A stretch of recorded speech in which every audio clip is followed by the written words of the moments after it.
नमस्कार दोस्तों, स्वागत है आप सभी साथियों का एक स्मार्ट स्टडी पर। साथियों, रेलवे ग्रुप डी एग्ज़ाम के लिए जो पिछली बार पेपर हुआ था आपका ग्रुप डी का, उसमें जो 101 शिफ्ट में पेपर हुआ है, साइंस के टोटल 2525 क्वेश्चंस पूछे गए थे। वो सारे क्वेश्चंस आपको 25 दिन में करवा रहे हैं और आज ये 13वां दिन है। आज आपके 1300 क्वेश्चंस कंप्लीट हो जाएंगे। इससे के पहले वाले क्लासेस अगर नहीं देखा है आपने तो जाकर जरूर देख लेना। मैंने प्लेलिस्ट बना दिया है और करेंट अफेयर्स के भी रेगुलरली क्लासेस आ ही रहे हैं, जहाँ पर 18 महीने का करेंट अफेयर्स मैं आपको करवा रहा हूँ। तो चलिए बिना देरी किए हुए क्लास शुरू करते हैं, देखते हैं क्वेश्चंस। सभी से रिक्वेस्ट है वीडियो को लाइक जरूर करिएगा और क्लास अपने दोस्तों के साथ ज़्यादा से ज़्यादा शेयर करना।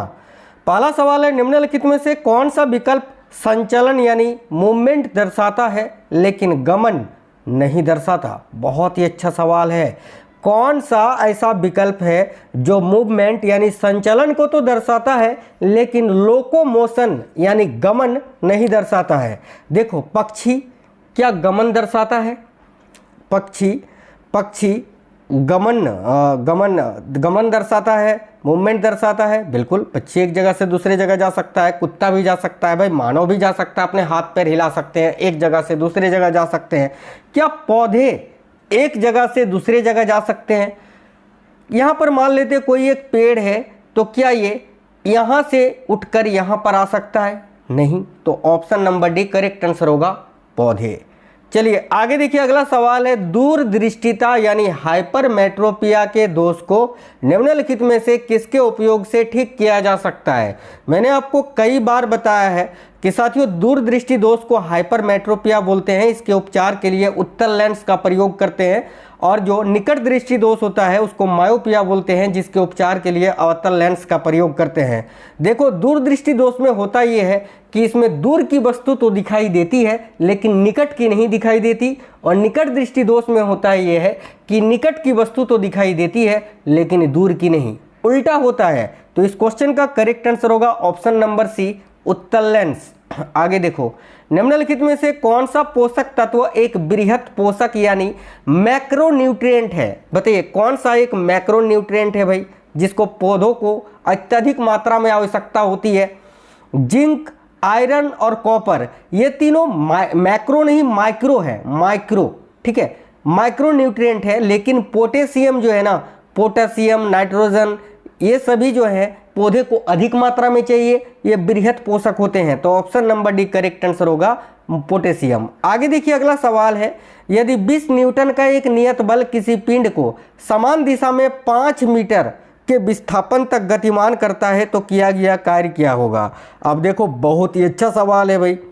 समान दिशा में देखो, इसका सूत्र होता है वर्क बराबर F इंटू डी या F इंटू एस भी आप बोल सकते हो, इंटू कॉस थीटा, ठीक है।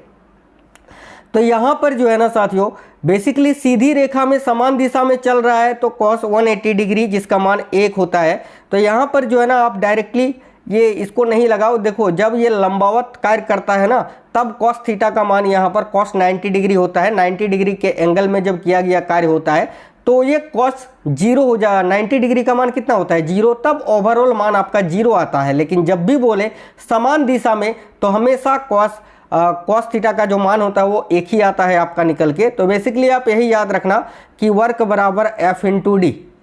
तो F का मान कितना दिया हुआ है? 20 न्यूटन, और डिस्प्लेसमेंट कितना हुआ है? 5 मीटर। तो 5 से इसको गुना करिए, कितना आएगा?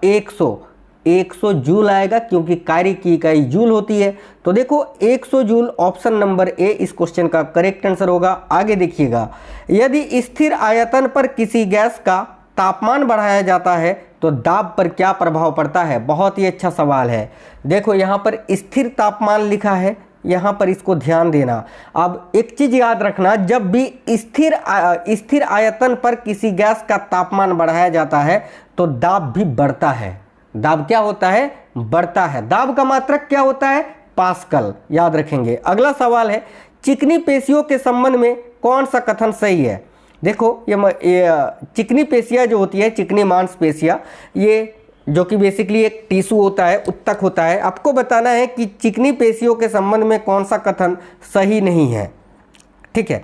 देखिए, चिकनी पेशियाँ क्या ये एक केंद्रीय होती है? बिल्कुल, जो चिकनी पेशियाँ होती है ना, वो उनमें एक ही केंद्रक पाया जाता है, तो ये सही है। ये अनैच्छिक गतियों को नियंत्रित करती है, अनैच्छिक, जिसको आप अपने इच्छा के अनुसार मूवमेंट नहीं कर सकते हैं, उन गतियों को नियंत्रित करती है, बिल्कुल करती है। इनमें धारियाँ होती हैं, इनमें धारियाँ होती है क्या? धारियाँ नहीं होती है, इनमें धारियाँ नहीं होती है। कंकाल पेशी जो होती है ना, उसमें धारियाँ होती है। तो ये तो आपका गलत हो गया, ठीक है। इसके अलावा ये तकवा आकृति की कोशिकाएं होती हैं, ये भी सही है, लेकिन ऑप्शन नंबर सी आपका गलत है कि इनमें धारियाँ होती है। आगे देखिए, अगला सवाल है, निम्नलिखित में से कौन सा न्यूटन के तृतीय नियम का उदाहरण नहीं है? न्यूटन का तीसरा नियम क्या है? क्रिया प्रतिक्रिया का नियम। तो क्रिया प्रतिक्रिया का उदाहरण इनमें से कौन सा नहीं है? चलिए देखते हैं। गोली चलाने पर बंदूक का पीछे की ओर आना, ये तो है भाई। एक पत्थर का जमीन की ओर गिरना, नहीं, ये नहीं है, यही आपका आंसर होगा। बाकी देखो, एक घोड़ा गाड़ी खींच रहा है, ये भी है। रॉकेट का ऊपर उठना जबकि गैसें नीचे निकलती है, ये भी क्रिया प्रतिक्रिया का नियम है, जिसको हम बेसिकली संवेग संरक्षण का नियम बोलते हैं। तो ऑप्शन नंबर बी इस क्वेश्चन का जो करेक्ट आंसर होगा, ये न्यूटन के तृतीय नियम का उदाहरण नहीं है।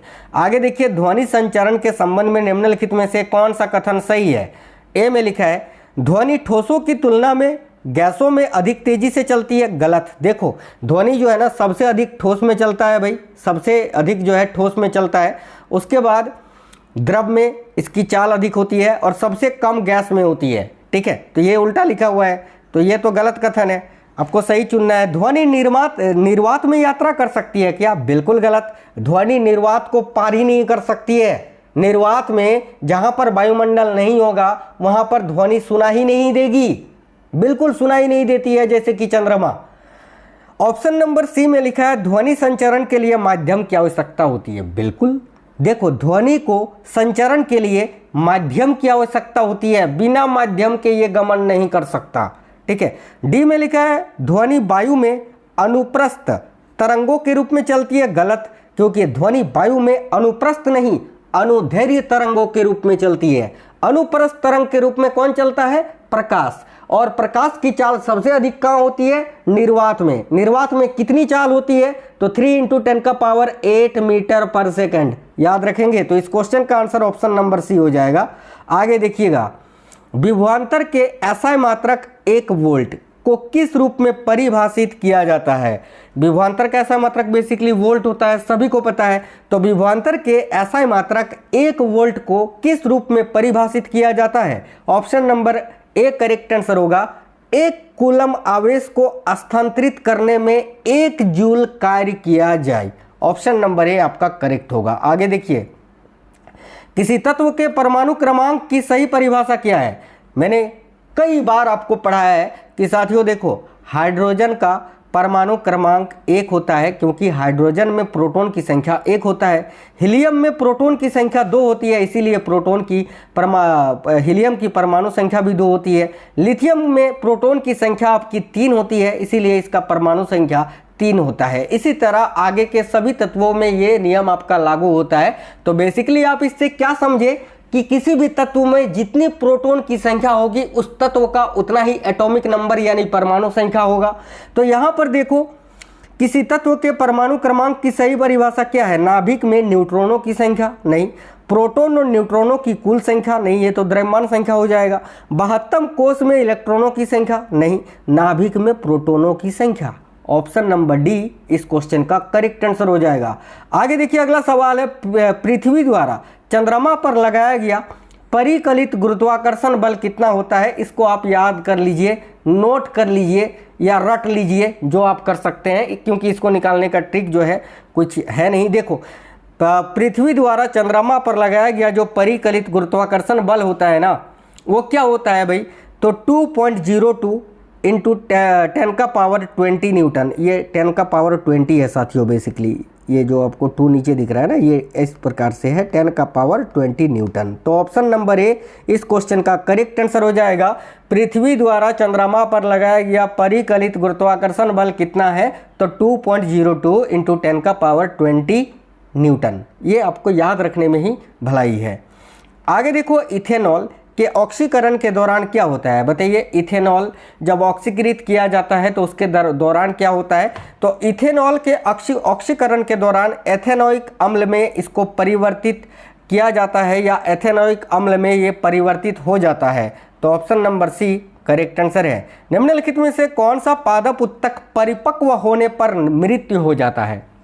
बताइए, इनमें से कौन सा एक प्लांट टिश्यू है जो परिपक्व होने पर मृत हो जाता है? एरेनकाइमा? नहीं।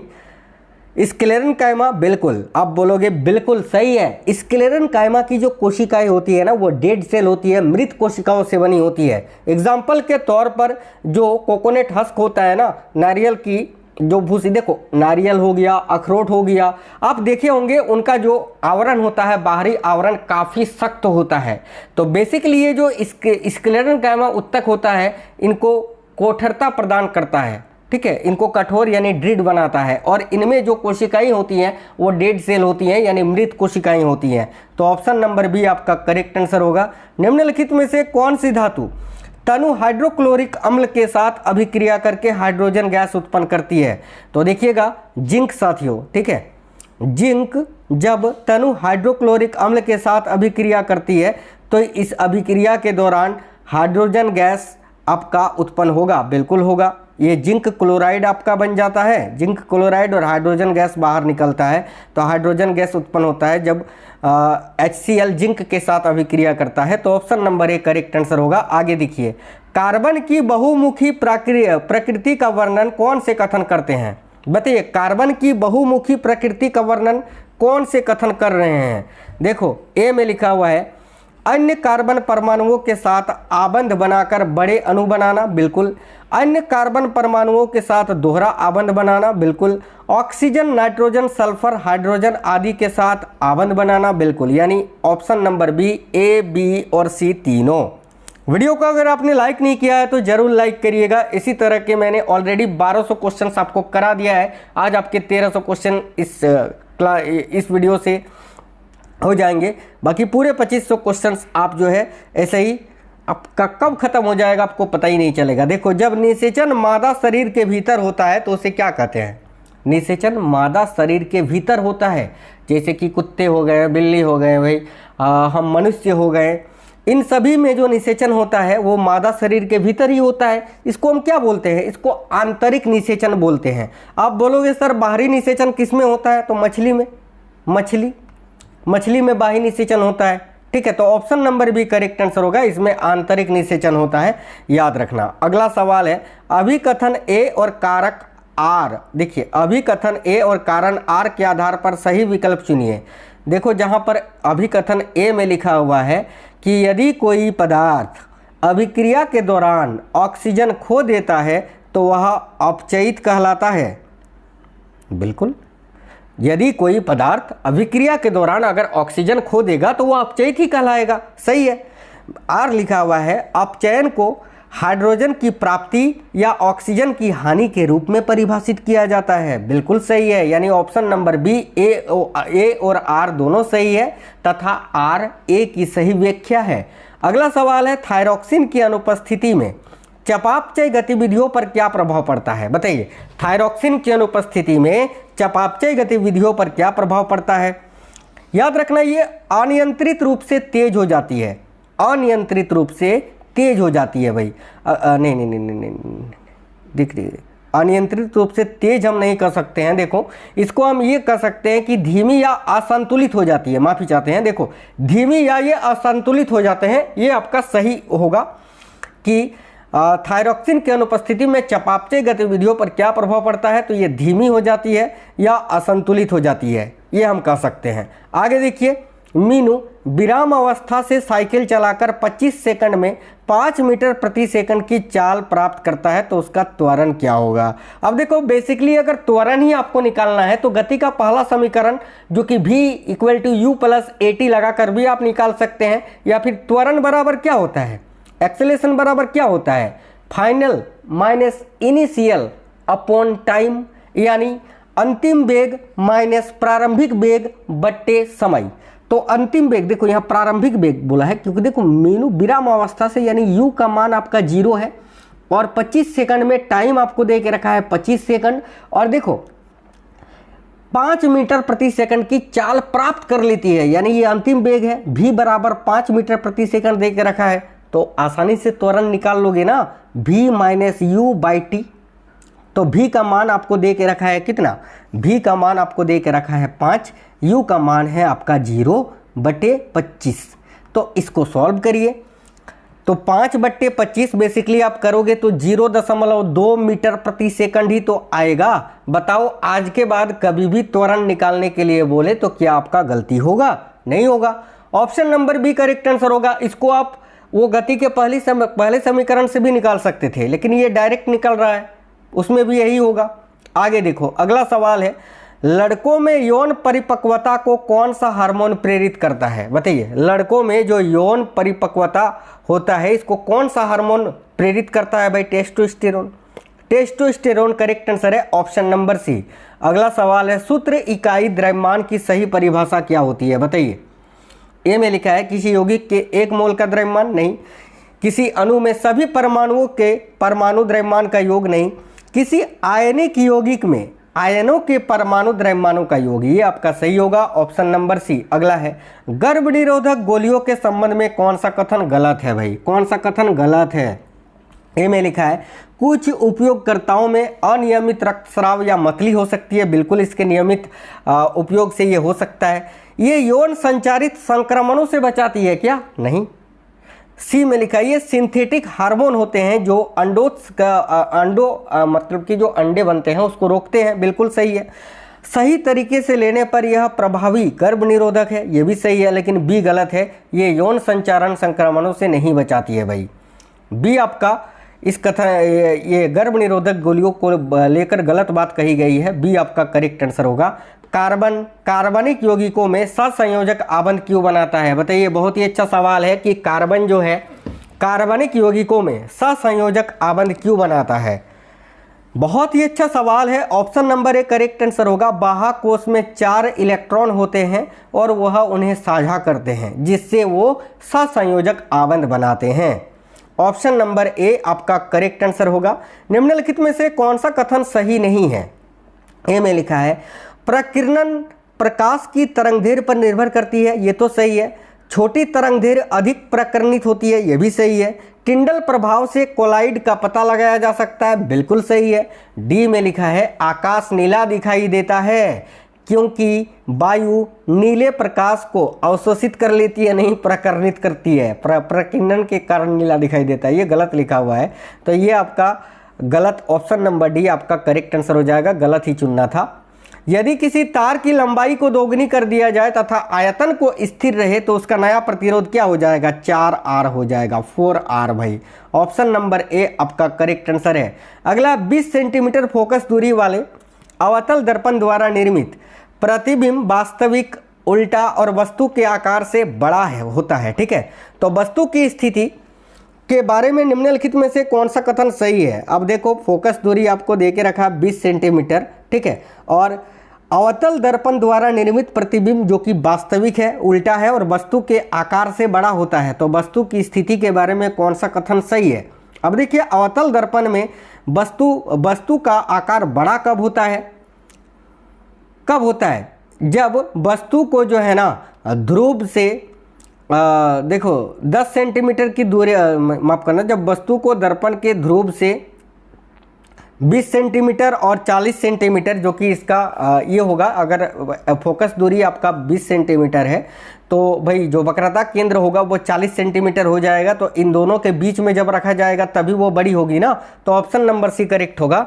वस्तु दर्पण के ध्रुव से 20 सेंटीमीटर और 40 सेंटीमीटर के बीच रखी गई है। ठीक है, अगला सवाल देखिएगा, यदि किसी वस्तु को अवतल दर्पण के वक्रता केंद्र यानी सी पर रखा जाए तो आवर्धन क्या होगा? देखो, जब भी किसी वस्तु को वक्रता केंद्र पर रखा जाता है ना, वक्रता केंद्र पर रखा जाता है तो भाई वस्तु प्रतिबिंब कहाँ बनता है? यही वक्रता केंद्र पर बनता है। और कैसा बनता है? तो समान आकार का बनता है और उल्टा बनता है। तो भाई इसको -1 से दर्शाया जाता है। आवर्धन जो है -1 आपका प्राप्त होता है। Option number A correct answer होगा। अगला सवाल है, एक जहाज जल पर तैरता है क्यों? बताइए। देखिए, विस्थापित जल का भार जहाज के भार के बराबर होता है, इसी कारण एक जहाज जल पर तैरता है। ये क्या आप बता सकते हैं कि किसका परिभाषा है? विस्थापित जल का भार जहाज के भार के बराबर होता है, तो यही तो आर्किमिडीज सिद्धांत बताता है ना आपको। चलिए आगे देखिए, किसी वस्तु पर 7 न्यूटन बल कार्यरत है और वह बल की दिशा में 8 मीटर विस्थापित हो जाता है, तो इस स्थिति में किया गया कार्य, अभी मैंने बताया था, वर्क बराबर F इंटू डी। एफ का मान 7 और डी आपको विस्थापन कितना हो रहा है 8 मीटर, तो 7 8 56 जूल आपका आंसर होगा, क्योंकि कार्य का मात्रक न्यूटन नहीं जूल होता है। Option number B correct answer है साथियों। आगे देखते हैं अगला सवाल जो है, एकल आवृत्ति और कई आवृत्तियों के मिश्रण की ध्वनियों को क्रमशः किस रूप में जाना जाता है। देखो एकल आवृत्ति को हम स्वर कहते हैं, क्या कहते हैं, स्वर कहते हैं, ठीक है, या फिर टोन कहते हैं, और कई आवृत्तियों के मिश्रण को हम नोट कहते हैं, नोट। तो ऑप्शन नंबर 1 करेक्ट आंसर होगा, स्वर क्रमशः नोट। अगला सवाल है, समय के साथ संचारण होने पर तांबे का रंग कैसा हो जाता है। तो समय के साथ अगर संचारण हो तो तांबे का रंग हरा हो जाता है, ग्रीन कलर का, याद रखना, हरा रंग। आगे देखिए, निम्नलिखित में से कौन सा एक समान वृत्तीय गति का उदाहरण है। ऊंचाई से गिराया गया पत्थर नहीं, पृथ्वी के चारों ओर घूमता चंद्रमा, बिल्कुल भाई ये वृत्तीय गति का उदाहरण है, तो option number B correct answer होगा। देखिए जूल के तापन नियम के अनुसार यदि किसी प्रतिरोधक से प्रभावित धारा दोगुनी कर दी जाए जबकि प्रतिरोध और समय स्थिर रहे तो उत्पन्न ऊष्मा कितना गुना बढ़ जाएगा। तो उत्पन्न ऊष्मा भी भाई कितना गुना बढ़ जाएगा, देखिएगा 4 गुना बढ़ जाएगा। जूल के तापन नियम के अनुसार यदि किसी प्रतिरोधक और से प्रभावित धारा को दोगुनी कर दी जाए जबकि प्रतिरोध और समय स्थिर रहे तो उसमें उत्पन्न ऊष्मा जो है ना, जो हीट है वो 4 गुना बढ़ जाती है, याद रखेंगे। निम्नलिखित में से कौन सी संरचना है जो तंत्रिका उत्तक से बनी होती है, बताइए कौन सी संरचना। फेफड़े और हृदय नहीं, वृक्क और यकृत नहीं, अस्थिया और मांसपेशी नहीं, मस्तिष्क, मेरुरज्जु और तंत्रिकाएं। मस्तिष्क, मेरुरज्जु और तंत्रिकाएं जो कि तंत्रिका उत्तक से बनी होती है, एक करेक्ट आंसर है। जिंक ऑक्साइड का सूत्र इकाई द्रव्यमान क्या होता है भाई, बताइए। जिंक इकाई माफ करना, जिंक ऑक्साइड का सूत्र इकाई द्रव्यमान आपका कितना होता है। बहुत ही अच्छा सवाल है। जिंक ऑक्साइड का सूत्र इकाई द्रव्यमान आपको निकालना है, आसानी से निकाल सकते हैं, दोनों को जोड़िए। जिंक का कितना होता है, परमाणु द्रव्यमान की अगर बात करें जिंक का, तो भाई कितना होता है 65 है ना। जिंक का कितना होता है 65 होता है। और आपका ऑक्सीजन का कितना होता है, तो ऑक्सीजन का 16 AMU होता है। दोनों को जोड़ोगे आप तो 81 AMU आपका करेक्ट आंसर हो जाएगा, ऑप्शन नंबर डी। चलिए आगे बढ़ते हैं, नेक्स्ट क्वेश्चन है, निम्नलिखित में से कौन सा विकल्प है जो उच्च दाब के अधीन गैसों के द्रवीकरण का सर्वोत्तम वर्णन करता है, बताइए। उच्च दाब से तापमान बढ़ता है जिससे प्रावस्था जो है परिवर्तित होती है, नहीं, गैसें अनिश्चित रूप से फैलती है, इसका दाब पर कोई प्रभाव नहीं पड़ता, गलत। उच्च दाब के कणों के बीच का अवकाश कम हो जाता है जिससे द्रवीकरण होता है, ऑप्शन नंबर सी आपका करेक्ट आंसर हो जाएगा। देखिए मादा जनन तंत्र में अंड का सही मार्ग क्या है, तो मादा जनन तंत्र में देखो अंड का सही मार्ग क्या होता है, अंडाशय सबसे पहले आएगा, अंडाशय से ये फेलोपियन ट्यूब में जाता है, फिर गर्भाशय में ये अंतर्निर्मित हो जाती है या अंत स्थापित हो जाती है कह सकते हैं। तो ऑप्शन नंबर सी अंडाशय, फेलोपियन ट्यूब और गर्भाशय। चलिए अगला सवाल है, जलीय जीव स्थलीय जीवों की तुलना में तेजी से सांस क्यों लेते हैं। बहुत अच्छा सवाल है, वेरी वेरी इंपॉर्टेंट सवाल है, क्योंकि जल में घुली हुई ऑक्सीजन की मात्रा बहुत कम होती है, इसीलिए जो है ना स्थलीय जीव जो है वो माफ करना, जलीय जीव जो हैं स्थलीय जीवों की तुलना में तेजी से सांस लेते हैं, ऑप्शन नंबर बी आपका करेक्ट आंसर होगा। देखिए रेखीय वेग के बारे में निम्नलिखित में से कौन सा कथन सही नहीं है। यह विस्थापन में परिवर्तन की दर है, किसके बारे में, रेखीय वेग के बारे में ना। देखो ए में लिखा हुआ है कि यह विस्थापन में परिवर्तन की दर है, नहीं, एक समान गति के लिए रेखीय वेग स्थिर होता है, नहीं। देखिए रेखीय वेग की ऐसा इकाई जो है मीटर प्रति सेकंड स्क्वायर है, ये जो है आपका सही नहीं है, बाकी ये सब सही है। देखो यह विस्थापन में परिवर्तन की दर है, रेखीय वेग बिल्कुल है। एक समान गति के लिए रेखीय वेग स्थिर रहता है, बिल्कुल रहता है। रेखीय वेग विस्थापन और समय पर निर्भर करता है, बिल्कुल करता है। लेकिन रेखीय वेग की क्या ऐसा इकाई मीटर प्रति सेकंड स्क्वायर होती है क्या, नहीं, ये तो त्वरण की ऐसा यूनिट होती है। तो ये आपका गलत है और गलत ही चुनना था, तो सी आपका करेक्ट होगा। पादपों में कायिक प्रबंधन के लिए निम्नलिखित में से किस तकनीक का उपयोग होगा। परागण का नहीं, निषेचन का नहीं, बीज प्रक्रिया, कटिंग का, कलम का भाई, कटिंग, ऑप्शन नंबर ए आपका करेक्ट आंसर होगा। अगला सवाल है, फसल किस्म सुधार का मुख्य लक्ष्य क्या होता है? फसल किस्म सुधार का मुख्य लक्ष्य होता है बेहतर उपज और उपयोगी गुणों वाली फसलों का विकास करना। नेक्स्ट का सवाल है देखो साइक्लोहेक्सेन को किस प्रकार के कार्बनिक यौगिक के रूप में वर्गीकृत किया जाता है? एक प्रकार का एथेन है ये साइक्लोहेक्सेन, जिसको किस प्रकार के कार्बनिक यौगिकों के रूप में वर्गीकृत किया जा सकता है? तो करेक्ट आंसर हो जाएगा ऑप्शन नंबर ए, एक संतृप्त, देखो ये एक संतृप्त साइक्लिक यौगिक है जो एक वलय में 6 कार्बन परमाणुओं से बना होता है। बिल्कुल सही है, ऑप्शन नंबर ए। निम्नलिखित में से कौन सा यौगिक असंतृप्त हाइड्रोकार्बन है? देखो साथियों, यहाँ पर बात करें ना, जितने भी एल्केन होते हैं वो संतृप्त होते हैं, बाकी एल्काइन और एल्किन जो होते हैं ये असंतृप्त होते हैं। ठीक है, तो प्रोपेन, मेथेन, ब्यूटेन ये तीनों संतृप्त हैं क्योंकि ये एल्केन है, लेकिन एथीन जो है ना ये असंतृप्त है। तो इसका correct answer option number B हो जाएगा। आगे देखो, निम्नलिखित में से कौन सा एक यौगिक है? बताइए। वायु तो गैसों का मिक्सचर है, मृदा, नींबू का रस, लवण NaCl, सोडियम और क्लोराइड का ये यौगिक है ना। ऑप्शन नंबर ए लवण करेक्ट आंसर हो जाएगा। आगे देखो, निम्नलिखित में से किस अभिक्रिया में 2 यौगिक मिलकर एक नया यौगिक बनाते हैं? आप बोलोगे सर ए, नहीं, बोला है 2 यौगिक मिलकर, ये नहीं बोला है 2 तत्व मिलकर, 2 यौगिक मिलकर। तो 2 यौगिक कहाँ हैं? चलिए ढूंढते हैं। ये भी तो सिंगल एलिमेंट है ना, सोडियम और ये क्लोरीन, हाइड्रोजन और क्लोरीन ये भी सिंगल एलिमेंट है। लेकिन देखो कैल्शियम ऑक्साइड, कार्बन डाइऑक्साइड दोनों ही यौगिक हैं और दोनों यौगिक मिलकर एक नया यौगिक बना रहे हैं कैल्शियम कार्बोनेट। तो यही आपका आंसर होगा ऑप्शन नंबर बी। अगला सवाल देखिएगा, एल्युमिनियम की एनोडीकरण प्रक्रिया में सल्फ्यूरिक अम्ल की क्या भूमिका होती है? भाई बताइए, जब एल्युमिनियम का एनोडीकरण होता है तो सल्फ्यूरिक अम्ल की भूमिका क्या होती है? Correct answer option number D होगा। यह एक विद्युत अपघट्ट के रूप में कार्य करता है जो मोटी ऑक्साइड परत बनाने में मदद करता है। याद रखना, यदि 2 प्रतिरोधक श्रेणी क्रम में जुड़े तो समतुल्य प्रतिरोध के बारे में कौन सा कथन सही है? मान लेते हैं 2 प्रतिरोधक है, एक आपका 4 ओम है और एक आपका 5 ओम है, तो इनका समतुल्य प्रतिरोध आप कैसे निकालोगे? दोनों को जोड़ के बेसिकली 9 ओम आपका होगा।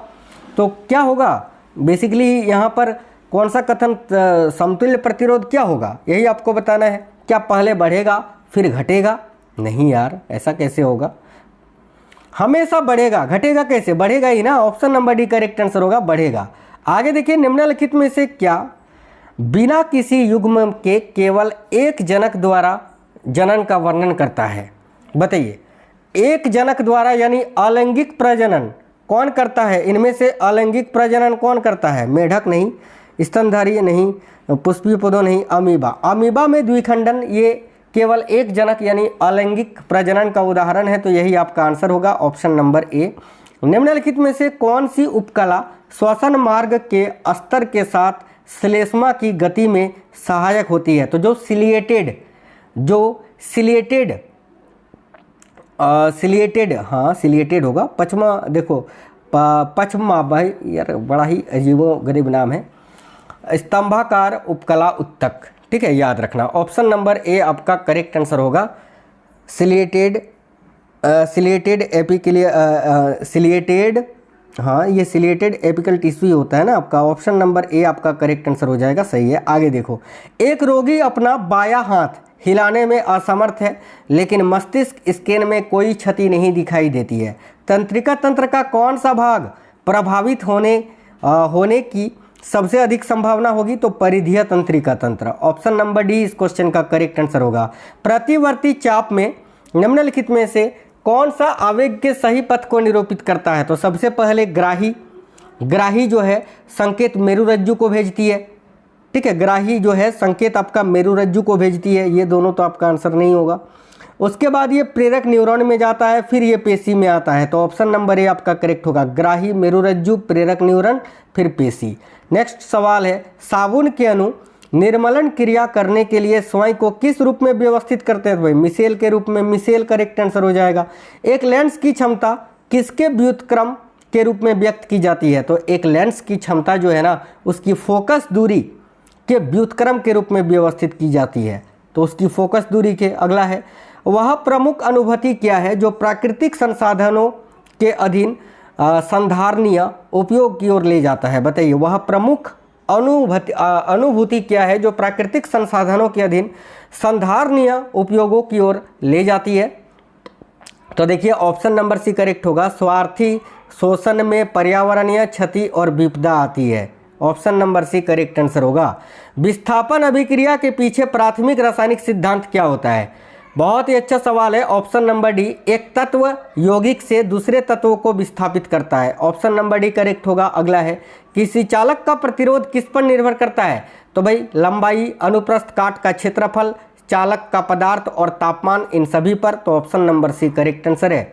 निम्नलिखित में से किस कोशिका अंगक में कुंडिकाएं होती हैं और लयन काय के निर्माण में शामिल होती है? तो गोल्जी उपकरण में, Golgi body. Option number B correct होगा।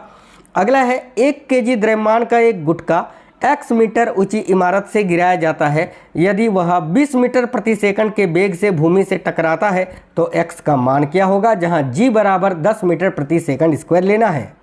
साथियों यहाँ पर आप देखेंगे तो आपको प्रारंभिक वेग 0 दे के रखा है, u का मान 0 है, v का मान यहाँ 20 मीटर प्रति सेकंड आपको दे के रखा है, ठीक है। और यहाँ पर देखिएगा यहाँ पर जो है ना गुरुत्वीय त्वरण यानी g का मान आपको दे के रखा है 10 मीटर प्रति सेकंड, ठीक है, 10 मीटर प्रति सेकंड। ये द्रव्यमान से इसका कोई लेना देना नहीं है, ठीक है। तो बेसिकली आप गति का समीकरण लगाइए, कौन सा लगाओगे? तो v स्क्वायर बराबर u स्क्वायर प्लस 2as। यहाँ पर आपको निकालना क्या है, ठीक है, तो x का मान निकालना है ना। x मीटर ऊंची, बेसिकली यहाँ पर आपको h का मान निकालना है यानी s का मान निकालना है, ठीक है। तो देखिएगा v स्क्वायर यानी कितना दे रखा है? 20 का स्क्वायर करेंगे तो कितना होगा? 400 होगा भाई। 400 बराबर u स्क्वायर यानी 0 प्लस 2, a का मान 10 दे के रखा है और s आपको निकालना है, ठीक है। तो यहाँ पर बेसिकली कितना हो जाएगा? 20s या फिर 20h हम बोल सकते हैं, क्योंकि ऊंची इमारत है ना, h ही आप पढ़िए, ठीक है। तो 20h इक्वल टू 400, तो 400 और h बराबर कितना हो जाएगा? 400/20, ठीक है। तो ये बेसिकली आपका 20 मीटर आपका x का मान निकल के आ जाएगा। Option number C correct answer है, ठीक है। चलिए आगे देखिएगा, अगला सवाल है, यदि समान बल के लिए सतह का क्षेत्रफल बढ़ा दिया जाए तो सतह पर दाब क्या होगा? बहुत ही अच्छा सवाल है। समान बल के लिए सतह का क्षेत्रफल बढ़ा दिया जाए तो सतह पर जो दाब होगा ना वो क्या होगा? घटेगा। याद रखना, समान बल के लिए सतह का क्षेत्रफल अगर बढ़ा दिया जाए तो सतह पर दाब कम हो जाएगा। आगे देखिए, पीतल को समांगी मिश्रण क्यों माना जाता है? काफ़ी अच्छा सवाल है, क्योंकि देखिए इसके घटक समान रूप से वितरित होते हैं और अलग नहीं किए जा सकते। तो ऑप्शन नंबर ए, इसीलिए पीतल को समांगी मिश्रण कहा जाता है। निम्नलिखित में से कौन सा समीकरण एक समान त्वरण के लिए सही नहीं है? तो एक समान त्वरण के लिए कौन सा समीकरण सही नहीं है? v equal to u plus a t, ये तो है, ठीक है। s equal to u t plus half a t square, ये भी है। v square minus u square बराबर 2as, ये भी है। लेकिन 2as बराबर v square plus u square है क्या? नहीं है। तो ऑप्शन नंबर सी इस क्वेश्चन का करेक्ट आंसर हो जाएगा। आगे देखिएगा, अगला सवाल है आपको, द्विविस्थापन अभिक्रिया। द्विविस्थापन अभिक्रिया में किस प्रकार के आयनों का विनिमय होता है? याद रखना, धनायन, ठीक है, धनायन होता है और ये धनायन तथा ऋणायन दोनों ही हो सकते हैं। तो ऑप्शन नंबर डी आपका करेक्ट आंसर हो जाएगा, ठीक है। आगे देखिए, अगला सवाल है, जो पौधे अपने अपशिष्ट उत्पादों का उत्सर्जन माफ करना यार, पौधे अपने अपशिष्ट उत्पादों का उत्सर्जन कैसे करते हैं, ये आपको बताना है। ऑप्शन नंबर ए करेक्ट है, रिक्तिकाओं यानी वैक्यूल में संचित करके या गिरती पत्तियों व रेजिन के माध्यम से। ए करेक्ट आंसर है। एक अवतल दर्पण का आवर्धन -1 है, तो बिंब कहाँ बनेगा? तो फोकस और ध्रुव के बीच में बनेगा। अभी तो मैंने बताया था आपको, ऑप्शन नंबर डी करेक्ट, वक्रता केंद्र पर, माफ़ी चाहते हैं, अभी बताए थे आपको, मुझसे ये मिस्टेक हो गया है, ठीक है। आवर्धन -1 बना है ना, m का मान आपका -1 है, तो ये वक्रता केंद्र पर बनेगा। अभी मैंने आपको बताया था वक्रता केंद्र पर बनेगा और समान आकार का बनेगा और उल्टा बनेगा। तो ऑप्शन नंबर सी आपका करेक्ट आंसर हो जाएगा। रियली सॉरी, थोड़ा सा मिस्टेक हो गया था। आगे देखिएगा, अगला सवाल है आपका, r त्रिज्या की एक फेरे की कुंडली के केंद्र पर चुंबकीय क्षेत्र B है। समान तार ने n फेरों की कुंडली बनाई है, तो नया क्षेत्र क्या होगा? तो नया क्षेत्र आप कैसे निकालोगे? तो n स्क्वायर B से, ठीक है, तो ऑप्शन नंबर बी इस क्वेश्चन का आपका करेक्ट आंसर हो जाएगा। ठीक है, आगे देखिएगा, संभारिक किसे कहते हैं? तो भाई संभारिक जिसमें द्रव्यमान संख्या समान होती है, परमाणु संख्या भिन्न भिन्न होती है, option number B correct answer हो जाएगा। आगे देखिएगा, अगला सवाल है, निम्नलिखित में से कौन सा कार्बन यौगिक शाखित श्रृंखला संरचना दर्शाती है? बताइए, इनमें से कौन सा कार्बनिक यौगिक है जो शाखित श्रृंखला संरचना को दर्शा रहा है? तो ब्यूटेन, C4H10 याद रखना। अगला सवाल देखिएगा, यौन संचारित रोगों की रोकथाम के लिए कौन सी विधि प्रभावी है? भाई कंडोम का उपयोग करना, नसबंदी नहीं, कंडोम। आगे देखिए, अगला सवाल है, कौन सा जीव देखिए इंफ्रासाउंड का उपयोग करके संचार करता है? बताइए, चमगादड़, डॉल्फिन, चूहा या गेंडा? तो भाई देखिएगा, इनमें से कौन सा जीव है जो इंफ्रासाउंड का उपयोग करके संचार करता है? तो याद रखेंगे गेंडा, गेंडा आपका करेक्ट आंसर है। पुष्प के जनन तंत्र के बारे में सही कथन कौन सा है? ए में लिखा है पराग का निर्माण बीजांड में होता है, गलत। पुंकेसर में परागकोश और तंतु दोनों होते हैं, यही सही है। बाकी देखो ये दोनों गलत है। अंडाशय पुंकेसर में स्थित होता नहीं, स्त्री केसर नर भाग है, गलत है यार, ऑप्शन नंबर बी सही है। आगे देखो, यदि किसी पिंड का वेग 4 सेकंड में प्लस 20 मीटर प्रति सेकंड से माइनस 10 मीटर प्रति सेकंड हो जाता है तो त्वरण क्या होगा? अभी मैंने बताया था, ठीक है, कि साथियों त्वरण बराबर क्या होता है? Final minus initial. ठीक है, तो यदि किसी पिंड का वेग 4 सेकंड में, ठीक है, 20 मीटर प्रति सेकंड से इतना हो जाता है तो इसका मान क्या होगा? तो देखो, फाइनल माइनस इनिशियल यानी v माइनस यू बटे आपका समय होता है, तो v का मान -10 है, तो चलिए इसको -10 है तो -10 ही लिखेंगे। ठीक है, जैसा है चिन्ह सहित आपको लेना है। उसके बाद v माइनस यू होता है ना, तो माइनस प्लस है तो ये माइनस हो जाएगा -20, ठीक है, बाई 4। तो इसको बेसिकली कितना आएगा आपका? माइनस माइनस प्लस हो जाएगा, लेकिन बट चिन्ह आपका माइनस ही आएगा, तो -30/4 हो जाएगा। तो ये 15/2 यानी 7.5 होगा, लेकिन माइनस में होगा, तो -7.5 मीटर प्रति second square. Option number C आपका करेक्ट होगा। लैंगिक जनन में डीएनए की मात्रा दोगुनी क्यों नहीं होती है? बहुत अच्छा सवाल है, ऑप्शन नंबर डी करेक्ट है। निषेचन से पहले दोनों युग्मक आधे हो जाते हैं, इसीलिए। ठीक है, अगला सवाल है, जिन परमाणुओं की डैश संख्या भिन्न लेकिन संख्या समान है तो उसको संभारिक कहते हैं। अभी मैंने बताया था ना, भिन्न यानी कौन सी संख्या भिन्न होती है? परमाणु संख्या, यहाँ परमाणु आएगा। और कौन सी संख्या समान होती है? द्रव्यमान संख्या। ठीक है, तो परमाणु और द्रव्यमान ऑप्शन नंबर ए में है, तो यही आपका करेक्ट आंसर होगा। जिन परमाणुओं की परमाणु संख्या भिन्न लेकिन द्रव्यमान संख्या समान होती है उन्हें संभारिक कहते हैं, ए करेक्ट आंसर होगा। विद्युत अपघटनी शोधन में शुद्ध धातु का उपयोग करके या क्या किसके रूप में किया जाता है, ये आपको बताना है। तो विद्युत अपघटनी शोधन में शुद्ध धातु का उपयोग जो है किसके रूप में किया जाता है? तो साथियों कैथोड के रूप में, कैथोड, ऑप्शन नंबर सी आपका करेक्ट होगा। पादपों में मृदुतक कोशिकाएं कैसी होती हैं? बताइए, पादपों में मृदुतक कोशिकाएं कैसी होती हैं? तो ये जीवित तथा अंतरकोशीय स्थानों के साथ शिथिल रूप से व्यवस्थित होती है, बी आपका करेक्ट आंसर होगा। अगला है, अयस्क में मृदुतक उत्तक यानी मेरिस्टमेटिक टिश्यू। यार ये हिंदी नाम से अगर दिक्कत होता है तो मेरिस्टमेटिक टिश्यू के बारे में पूछा है, कैसा होता है? तो मेरिस्टमेटिक टिश्यू कैसे होते हैं? जीवित होते हैं, अंतरकोशीय स्थान होता है उनमें, तथा एक शिथिल रूप से व्यवस्थित होते हैं। आगे देखो, अयस्क से धातुओं के निष्कर्षण में निम्नलिखित में से कौन सा क्रम सही है? तो सबसे पहले सांद्रण होगा, फिर अपचयन होगा, फिर शोधन होगा, ऑप्शन नंबर बी आपका करेक्ट होगा।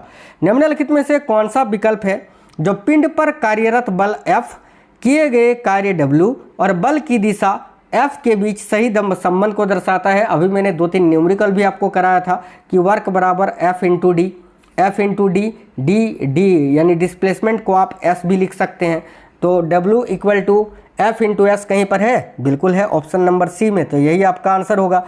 चुंबकीय क्षेत्र सबसे प्रबल होता है किसमें? तो चालक के निकट सबसे अधिक प्रबल होगा चुंबकीय क्षेत्र, ऑप्शन नंबर ए। देखो, 60 न्यूटन का बल 60 केजी द्रव्यमान पर कार्य करता है तो त्वरण कितना होगा? भाई बहुत ही अच्छा सवाल है। अब देखो, F इक्वल टू क्या होता है साथियों? F इक्वल टू होता है m इंटू ए। ठीक है, F का मान यहाँ पर दिया हुआ है 60, m का मान आपको दे के रखा है 6 kg। ठीक है, और बेसिकली आपको यहाँ पर मीटर प्रति सेकंड में निकालना है ना, तो यहाँ पर 6 kg ए, तो इसको मीटर प्रति सेकंड में आपको निकालना पड़ेगा। हाँ ठीक है। तो देखो A इक्वल टू क्या हो जाएगा, 60/6 यानी 10 मीटर प्रति सेकंड स्क्वायर हो जाएगा, क्योंकि एक्सेलेरेशन की इकाई क्या होती है, मीटर प्रति second square. Option number C correct answer है। आगे देखिए, निम्नलिखित में से कौन सा कोलाइडी विलयन है, बताइए इनमें से कौन सा एक कोलाइडी विलयन है। तो देखो, नमक का पानी नहीं, यह तो समांगी मिश्रण है यार। पानी में रेत, ये निलंबन का उदाहरण है। ये विषमांगी मिश्रण है लेकिन निलंबन का उदाहरण है। चीनी का घोल समांगी मिश्रण है लेकिन दूध, ये जो है आपका कोलाइडी विलयन है। Option number D correct answer होगा। ध्वनि संचरण के बारे में कौन सा कथन सही है। ए में लिखा है ध्वनि ठोस में सबसे तेज, द्रव में धीमी तथा गैस में सबसे धीमी है। बिल्कुल यही सही है, ऑप्शन नंबर ए। ब्रीसन जिस थैली में स्थित होती है उसे क्या कहते हैं, ब्रीसन कोष कहते हैं। ऑप्शन नंबर डी करेक्ट होगा। बेकिंग सोडा और धावन सोडा से संबंधित कथनों के आधार पर विकल्प चुनिए। यार यहाँ पर तो कथन ही नहीं है यार, मतलब कि मिस्टेक हो गया है, स्टेटमेंट यहाँ पर बाय मिस्टेक छूट गया है, ऑप्शन रह गया है। चलो इस क्वेश्चन को बाद में करवा देंगे। एथेनोइक अम्ल और सोडियम कार्बोनेट की अभिक्रिया से कौन सी गैस निकलती है। तो एथेनोइक अम्ल और सोडियम कार्बोनेट की जब अभिक्रिया कराई जाती है तो इसमें कार्बन डाइऑक्साइड गैस निकलती है। अगला है रस संवेदीग्राही किसका पता लगाते हैं, तो स्वाद का, भाई स्वाद का, टेस्ट का, याद रखना। धातुओं को तार और चादर बनाने वाले गुण कौन से हैं, तो तार बनाने का गुण तो तन्यता कहलाता है और चादर बनाने का गुण आघात वर्धनीयता कहलाता है। तो ऑप्शन नंबर बी तन्यता और आघात वर्धनीयता, ऑप्शन नंबर बी करेक्ट होगा। वाहनों के रियर व्यू मिरर सामान्यतः किस प्रकार के होते हैं, जो गाड़ियों में जो शीशा लगा होता है जिससे आप पीछे की आने वाले गाड़ियों को देखते हैं, कौन सा दर्पण होता है, उत्तल दर्पण होता है। आगे देखिए, तारे अधिक टिमटिमाते कब हैं, तारे अधिक टिमटिमाते कब दिखाई देते हैं। ये सारे सवाल पिछली बार 2025 में भी ग्रुप डी में पूछे गए सवाल हैं, एक भी क्वेश्चन बाहर से नहीं है। देखो करेक्ट आएगा सिथिज के पास होने पर, ऑप्शन नंबर ए। अगला, लार में कौन सा एंजाइम पाया जाता है, तो लार में सलाइवरी एमाइलेज पाया जाता है, बिल्कुल ऑप्शन नंबर ए। इसके अलावा टाइलिन भी पाया जाता है। प्रकाश संश्लेषण से बना अतिरिक्त कार्बोहाइड्रेट किस रूप में संचित होता है, तो प्रकाश संश्लेषण से बना अतिरिक्त कार्बोहाइड्रेट जो है ना, ये स्टार्च यानी मंड के रूप में संचित रहता है। अगला सवाल है, किसी तत्व का प्रतीक क्या दर्शाता है, तो किसी भी तत्व का जो प्रतीक है यानी प्रतीक क्या दर्शाएगा, अभी मैंने आपको बताया था ना, तत्व का परमाणु, ऑप्शन नंबर सी, तत्व का एक परमाणु दर्शाता है। धातु और अधातु के बीच सामान्यतः किस प्रकार का बंध बनता है, तो भाई आयनिक बंध बनता है, याद रखना। अगला है हिब्बिकस पुष्प, हिब्बिकस हो गया। हिब्बिकस पुष्प में वर्तिकाग्र का कौन सा कार्य नहीं है, तो देखिएगा, पराग नली का वृद्धि को सुगम बनाना, ये तो कार्य है। चिपचिपी सतह प्रदान करना, ये भी कार्य है। नर जनन कोशिकाओं का उत्पादन करना, ये कार्य नहीं है, ऑप्शन नंबर सी करेक्ट है। अगला सवाल है साथियों, गर्भाशय में स्थापित की जाने वाली गर्भ निरोधक युक्ति कौन सी है, तो कॉपर टी, जो कि गर्भाशय में स्थापित की जाती है, याद रखना। अगला सवाल है, गर्म वस्तु छूने पर हाथ तुरंत पीछे खींचना किसका उदाहरण है, तो भाई ये प्रतिवर्ती क्रिया का उदाहरण है ना, ऑप्शन नंबर सी प्रतिवर्ती क्रिया, रिफ्लेक्स आर्क जिसको आप बोलते हैं, रिफ्लेक्शन आर्क। आगे देखो, तत्वों को ऐसे पदार्थ के रूप में किस वैज्ञानिक ने परिभाषित किया जिन्हें रासायनिक अभिक्रिया से सरल रूप से नहीं तोड़ा जा सकता, तो ये एंटोनी लॉरेंट लोवेजियर ने जो है ना, ये परिभाषित किया था। अगला सवाल है, न्यूटन के गति के तीसरे नियम के अनुसार सही कथन कौन सा है, क्रिया और प्रतिक्रिया असमान होती है, गलत। क्रिया और प्रतिक्रिया बराबर व विपरीत होती है तथा अलग अलग पिंडों पर कार्य करती है, ऑप्शन नंबर बी सही होगा। यदि द्रव्यमान m से 4m कर दिया जाए तो गुरुत्वाकर्षण बल कितना हो जाएगा, तो गुरुत्वाकर्षण बल जो है ना साथियों, याद रखना, ये भी जो है आपकी 4 गुनी हो जाएगी। अगर द्रव्यमान को m से 4m कर दिया जाए तो आपका जो गुरुत्वाकर्षण बल है ये भी 4f हो जाएगा, ऑप्शन नंबर डी करेक्ट है। मनुष्य में वृक्क यानी किडनी का मुख्य कार्य क्या होता है, तो रक्त से नाइट्रोजन युक्त अपशिष्ट पदार्थों को छानना, ऑप्शन नंबर बी करेक्ट है। एक और क्वेश्चन है, परिपथ आरेख में वोल्ट मीटर को सामान्यतः कैसे दर्शाते हैं, तो वोल्ट मीटर जो कि समानांतर क्रम में जोड़ा जाता है, ठीक है, और इस प्रकार से इसको दर्शाया जाता है, इस प्रकार से, यानी समांतर जुड़ा वृत्त जिसमें भी लिखा हो, ये एक वृत्त है ना जिसमें भी लिखा हुआ है, तो ऑप्शन नंबर सी समांतर जुड़ा हो और जिसमें वृत्त के अंदर भी लिखा हो। ऑप्शन नंबर सी आपका करेक्ट हो जाएगा।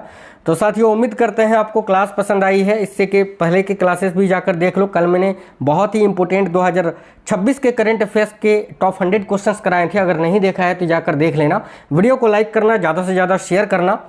मिलते हैं नेक्स्ट वीडियो में। जय हिंद, वंदे मातरम।